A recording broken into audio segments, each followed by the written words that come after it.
अरे भैया जल्दी करो ना, वरना आपकी वजह से हमारी ट्रेन छूट जाएगी। अरे बस 2 मिनट हिमांशी, थोड़ा ठीक से तैयार तो होने दो, जरा परफ्यूम तो छिड़क लूं, वरना अगर मेरी होने वाली पत्नी मुझे ऐसे देखेगी और कहीं मेरे पास से बदबू आई तो। वो तो आपके पास से हमेशा ही आती है। बकवास बंद करो हिमांशी, वरना मैं तुम्हें अपने साथ नहीं ले जाऊंगा। हाँ अच्छा ठीक है भैया, पर अब चलो भी। ट्रेन 9 बजे की थी और देखो 8 बज भी गए। दरअसल नंदू अपनी छोटी बहन के साथ शहर में रहता था। वो नौकरी करता था और अपनी बहन की कॉलेज की पढ़ाई भी करा रहा था, जबकि दोनों के मम्मी पापा अभी भी गांव में ही रह रहे थे और उन्होंने नंदू के लिए एक रिश्ता देखा था। इसीलिए नंदू और हिमांशी साथ में गांव जा रहे थे नंदू के लिए लड़की देखने। किसी तरह दोनों भाई बहन स्टेशन पहुंचते हैं, मगर गाड़ी पहले ही जा चुकी थी। अब स्टेशन पर भी एकदम सन्नाटा था।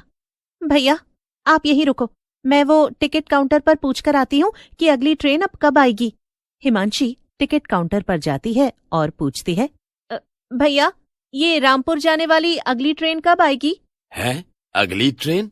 वो अगली ट्रेन तो 11:11 पर आएगी, मगर वो सेफ नहीं। क्या सेफ नहीं? भला ऐसा क्यों?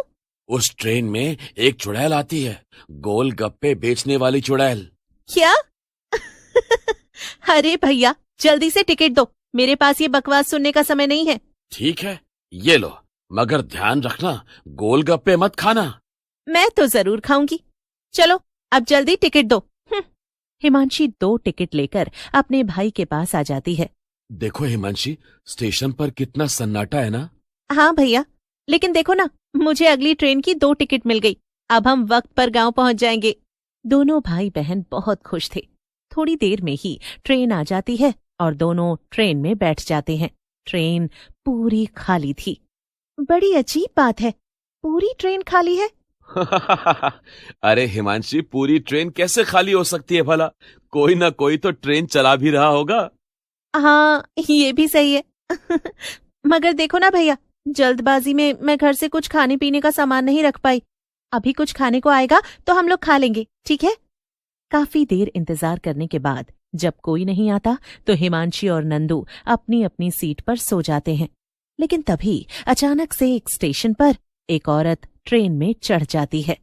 उठ जाओ और गोलगप्पे खाओ, चटपटे पानी वाले गोलगप्पे, खट्टे मीठे दही वाले गोलगप्पे।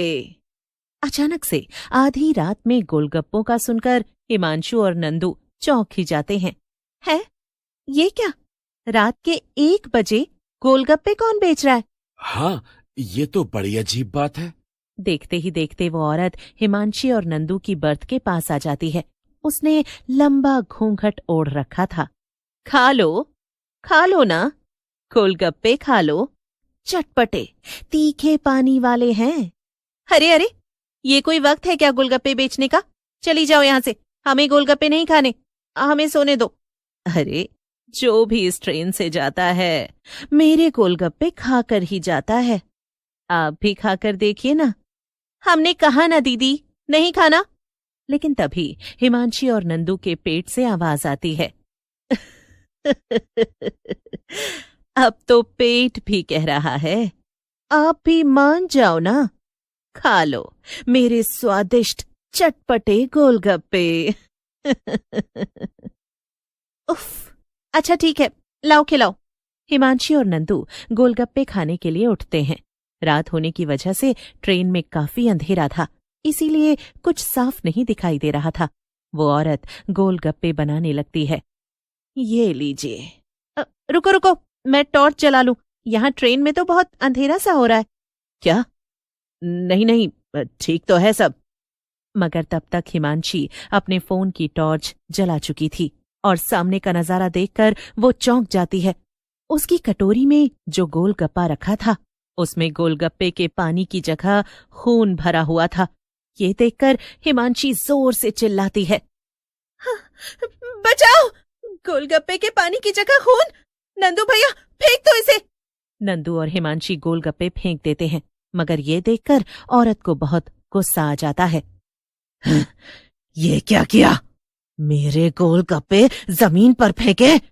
तुम दोनों की इतनी हिम्मत? अभी बताती हूँ तुझे। ये कहकर चुड़ैल अपना घूंघट उठा देती है और घूंघट के पीछे चुड़ैल को खड़ा देखकर हिमांशु और नंदू दंग रह जाते हैं। भागो भैया! हिमांशी और नंदू न आओ देखते हैं न ताओ और ट्रेन के दूसरे डिब्बे की तरफ भागते हैं। भागकर जाओगे कहां निकम्मो? ये मेरी ट्रेन है। समझे? और मैं चुटकी बजाते ही तुम दोनों को पकड़ लूंगी। हिमांशी और नंदू आगे की तरफ भागते हैं मगर चुड़ैल भी उनके पीछे पीछे आने लगती है। ये आ गया मेरे हाथ। ओए लड़की, अब अपने बड़े प्यारे भैया को बचाने के लिए नहीं रुकेगी क्या? चुड़ैल ने नंदू को पकड़ लिया था, इसीलिए हिमांशी को भी रुकना ही पड़ता है। हाँ, हमें छोड़ दीजिए चुड़ैल जी, हमें जाने दीजिए। ऐसे कैसे जाने दूं? अब तो तुम दोनों को मेरे ये खून भरे गोलगप्पे खाने ही होंगे। चलो मुंह खोलो। चुड़ैल नंदू का मुंह खोलने की कोशिश करती है। नंदू भैया, अपना मुंह मत खोलिएगा, मैं अभी कुछ करती हूँ। हिमांशी देखती है कि उसके पास एक डंडा पड़ा था। वो उसे चुड़ैल के सिर पर मार देती है, जिससे चुड़ैल बेहोश हो जाती है। जल्दी चलो भैया, वरना ये चुड़ैल कभी भी जाग जाएगी। अरे आपने ही कहा था ना कि ट्रेन खाली नहीं हो सकती। उसे चलाने वाला कोई ड्राइवर तो होगा ना। तो चलो ना, हम सबसे आगे चलते हैं, शायद वो हमें बचा ले। चलती ट्रेन में दोनों किसी तरह जल्दी जल्दी भागते हैं और सबसे आगे वाले डिब्बे में पहुंचकर ट्रेन का दरवाजा पीटने लगते हैं। खोलिए, खोलिए, हमें अंदर आना है, वरना वो गोलगप्पे बेचने वाली चुड़ैल हमें खा जाएगी। जब नंदू और हिमांशी बहुत देर तक दरवाजा पीटते हैं तो अंदर से एक आदमी की आवाज आती है। कहीं ये फिर से उस गोलगप्पे बेचने वाली चुड़ैल की कोई साजिश तो नहीं? क्योंकि उसके डर से तो वैसे भी ट्रेन में कोई नहीं चढ़ता। हाँ, जरूर वो मुझे बाहर निकालने के लिए नकली आवाजें निकाल रही है। नहीं भैया, सच में हम यहाँ फंसे हैं। जल्दी खोलिए दरवाजा, वरना वो हमें खा जाएगी और हमारा खून भी गोलगप्पों में डालकर लोगों को बेचेगी। तभी वहां चुड़ैल अपने खून भरे गोलगप्पे लेकर आ जाती है। ए लड़की, ये तूने अच्छा नहीं किया, मुझ पर हमला करने की कोशिश। अब तो पहले मैं तुझे मारूंगी और फिर तेरे भाई को, और फिर तुम दोनों के खून भरे गोलगप्पे बेचूंगी। आखिरकार ट्रेन को चलाने वाला ड्राइवर दरवाजा खोल ही देता है। अरे हाँ, तुम लोग तो सच कह रहे थे। जल्दी से कुछ करके मेरी बहन को चुड़ैल से बचाइए, वो उसे मार डालेगी। देखो, मुझे भी नहीं पता उस चुड़ैल को पूरी तरह से कैसे हराना है, मगर उसके गोलगप्पे, उन्हीं में उसकी जान है। जब वो चुड़ैल जिंदा थी, वो इसी ट्रेन में गोलगप्पे बेचने आया करती थी। यहाँ ट्रेन में बहुत लोग भी आते थे और उसके गोलगप्पों के दीवाने थे। लेकिन एक दिन ट्रेन में कुछ गुंडे आ गए और... अरे, बड़े बेशरम लोग हो। मैं तुम लोगों को गोलगप्पे नहीं खिलाने वाली, मैं आगे जा रही हूँ। अरे ऐसे कैसे, अब तो गोलगप्पे खिलाने ही पड़ेंगे, समझे? यहाँ कोई तेरी मदद नहीं करने वाला, समझे? औरत उस गुंडे को जोर का तमाचा मार देती है, जिससे उस गुंडे को बहुत तेज गुस्सा आ जाता है और वो गोलगप्पे बेचने वाली औरत को ट्रेन से बाहर धक्का दे देता है। और उस दिन से वो औरत गोलगप्पे बेचने वाली चुड़ैल बन गई। उसने ट्रेन में आने वाले सभी लोगों से बदला लेना शुरू किया, क्योंकि उन सब ने उसकी मदद नहीं की थी। तब से वो लोगों को मार रही है, और तो और उसके डर से ही इस ट्रेन में कोई नहीं आता। नंदू जोर से चिल्लाता है, जिसे सुनकर चुड़ैल चौंक जाती है और हिमांशी चुड़ैल को धक्का देकर कोने में हो जाती है। नंदू दौड़ते हुए आता है और चुड़ैल को उसके गोलगप्पों के साथ चलती ट्रेन से बाहर फेंक देता है। अरे मगर आप यहाँ क्या कर रहे हैं? जाकर ट्रेन चलाइए और जल्दी से मुझे मेरे गांव पहुंचा दीजिए। मेरी होने वाली बीवी मेरा इंतजार कर रही है। और फिर ड्राइवर भी ट्रेन चलाने चला जाता है। फिर दोनों भाई बहन चुड़ैल के जाने के बाद उसी ट्रेन में चैन की नींद सो जाते हैं।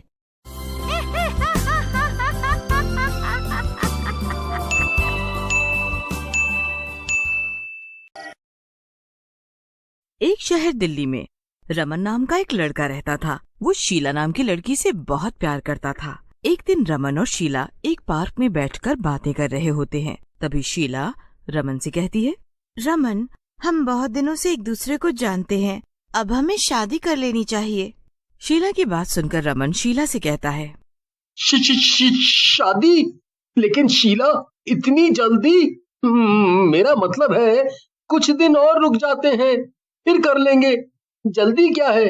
तुमको रुकना है तो रुको, मेरे घर वाले तो रुकने वाले नहीं हैं, क्योंकि उन्होंने मेरे लिए एक लड़का ढूंढ लिया है और वो मेरे घर पर सबको पसंद है।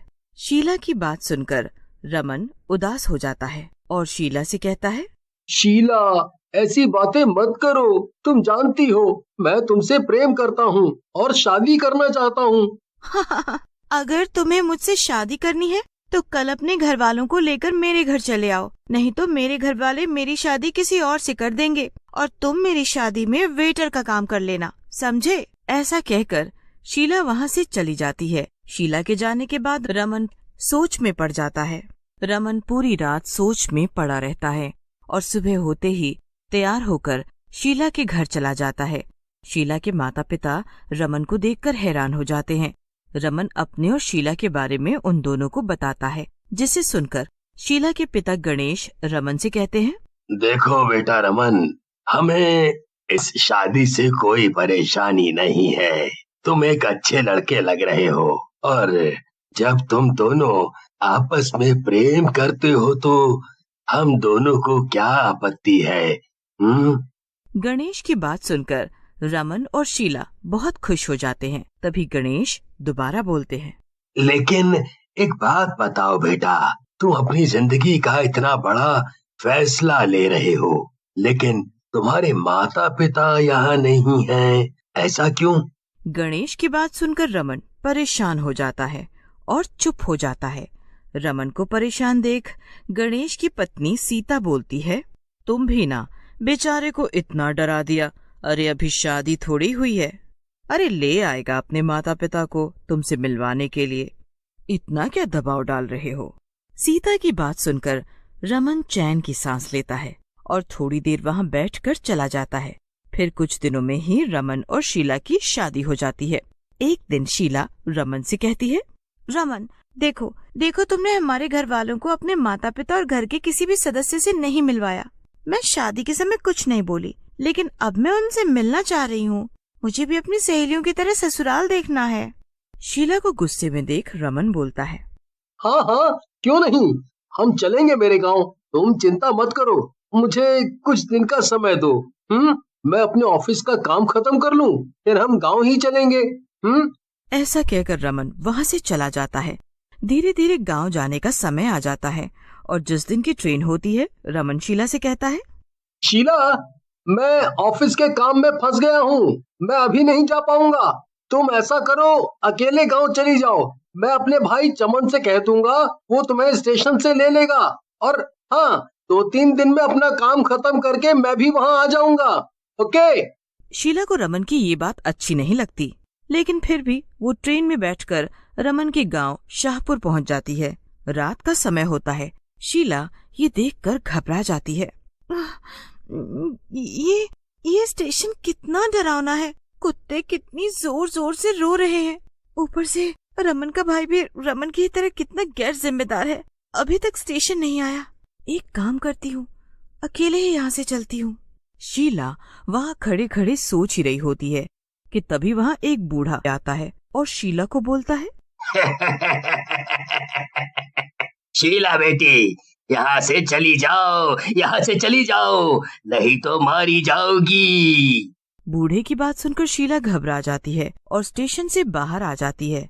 बाहर एक तांगे वाला बैठा होता है।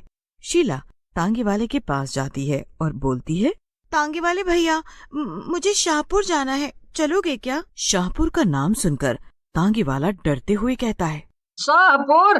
वो भी रात में? कैसी बात कर रही हो बहन, मैं तो क्या, कोई भी वहाँ नहीं जाएगा। तांगे वाले की बात सुनकर शीला डर जाती है और बोलती है। इससे पहले तांगे वाला कुछ कहता, रमन का भाई चमन वहाँ आ जाता है। चमन की शक्ल हूबहू रमन से मिलती थी। शीला इतनी डर गई होती है कि वो चुपचाप चमन के साथ चलने क्या हुआ भाभी, इतना डर क्यों रही हो? हैं? मैं आपका देवर चमन ही हूँ, समझी? इसलिए डरो मत। चमन की बात सुनकर शीला चमन से कहती है, चमन, मैं डर नहीं रही। मैं ये सोच रही थी कि वो तांगे वाला शाहपुर के नाम से इतना घबरा क्यों रहा था। शीला की बात सुनकर चमन जोर जोर से हंसने लगता है और बोलता है, रमन भैया सही कह रहे थे कि मेरी भाभी थोड़ी शक्की है। अरे वो इसलिए घबरा रहा होगा क्योंकि रात का समय है, और क्या हो सकता है, हैं? फिर चमन और शीला घर आ जाते हैं। घर पर रमन की माँ तुलसी दरवाजे पर खड़ी होती है और शीला को देखकर खुश हो जाती है। अरे वाह, कितनी प्यारी और सुंदर है मेरी बहू। इसीलिए मेरा नालायक रमन इतना लड़ रहा था और मरा जा रहा था तुझसे शादी करने के लिए। तुलसी की बात सुनकर शीला शर्मा जाती है। ये देख तुलसी बोलती है, बहू, मैंने तुम्हारे लिए खाना बनाया है। रात काफी हो गई है, खाकर सो जाओ। फिर शीला खाना खाकर अपने कमरे में सोने के लिए चली जाती है, लेकिन नई जगह होने के कारण उसे नींद नहीं आती और वो जागती रहती है। तभी उसे कुछ आवाजें सुनाई देती है। ये इतनी रात को माँ किससे बातें कर रही है? मुझे देखना चाहिए। ऐसा कहकर शीला अपने कमरे से बाहर झांकती है। शीला बाहर का नजारा देखकर घबरा जाती है। तुलसी एक चुड़ैल और दो शैतानों से बातें कर रही होती है। चुड़ैल तुलसी से बोलती है, कई दिनों बाद इस गांव में कोई शिकार आया है और तू कह रही है हम तीनों से ना खाएं? ऐसा कैसे हो सकता है भला? बता। चुड़ैल की बात सुनकर तुलसी बोलती है, चुड़ैल जी, वो मेरी बहू है, इस गांव में नई आई है। उसे कुछ मत कहो। अगर मारना है तो मुझे मार डालो। वैसे भी तुम एक एक करके मेरे सब घर वालों को मार चुकी हो। तुलसी की बात सुनकर चुड़ैल बोलती है, तुझे मारकर हमें क्या मिलेगा तुलसी? मुझे तो तेरी बहू और बेटे को मारकर खाना है। दोनों का नरम नरम मांस। चुड़ैल की बात सुनकर शैतान भी हंसने लगते हैं और बोलते हैं, सही कह रही हो चुड़ैल जी, इसकी बहू और बेटे का मांस खाकर तो मजा ही आ जाएगा। तुम चिंता मत करो मेरे भूखे शैतानों, बहुत जल्दी इसकी बहू और फिर इसके बेटे का नरम मांस तुम्हें खिलाऊंगी। ऐसा कहकर चुड़ैल और दोनों शैतान वहां से चले जाते हैं। शीला ये सब देखकर घबरा जाती है और अगले दिन सुबह ही वहां से जाने का निर्णय कर लेती है। अगली सुबह शीला तुलसी के पास जाती है और बोलती है, माँ, मैंने रात में सब कुछ सुन लिया है और मैं अब इस गांव में नहीं रह सकती। अपनी जान खतरे में नहीं डाल सकती, इसलिए मैं यहाँ से जा रही हूँ। शीला की बात सुनकर तुलसी बोलती है, तू सही कह रही है बहू, यहाँ से जितना जल्दी हो सके भाग जा, नहीं तो वो चुड़ैल तेरी जान ले लेगी। शीला को कुछ भी समझ नहीं आ रहा होता। चमन और उसके परिवार वाले शीला से बातें कर रहे होते हैं कि तभी वहाँ चुड़ैल आ जाती है और बोलती है, तुम लोग इतनी सुंदर लड़की को मुझसे दूर भगा रहे हो। अरे ये कहीं नहीं जा पाएगी और इसकी मौत मेरे और मेरे शैतानों के हाथों लिखी है। हाँ। ऐसा कहकर चुड़ैल शीला की तरफ बढ़ने लगती है, लेकिन तुलसी बीच में आ जाती है और चुड़ैल से बोलती है, चुड़ैल, तू मेरे पूरे परिवार को मार कर खा गई, लेकिन मैं तुझे मेरी बहू की जान नहीं लेने दूंगी। ऐसा कहकर तुलसी चुड़ैल को पकड़ लेती है और शीला से वहाँ से जाने को कहती है, लेकिन शीला बोलती है, माँ, तुमने मुझे अपनी बेटी की तरह प्यार दिया है, मैं तुम्हें छोड़कर कहीं नहीं जाऊंगी, चाहे मेरी जान ही चली जाए। शीला वहीं खड़ी हो जाती है। शैतान और चुड़ैल शीला की तरफ बढ़ने लगते हैं। जैसे ही शैतान शीला की तरफ बढ़ता है, वहाँ रमन आ जाता है, लेकिन चुड़ैल इससे पहले कुछ करती, रमन चुड़ैल और शैतान के ऊपर भी पवित्र गंगा जल डाल देता है। चुड़ैल और शैतान भी जल जाते हैं।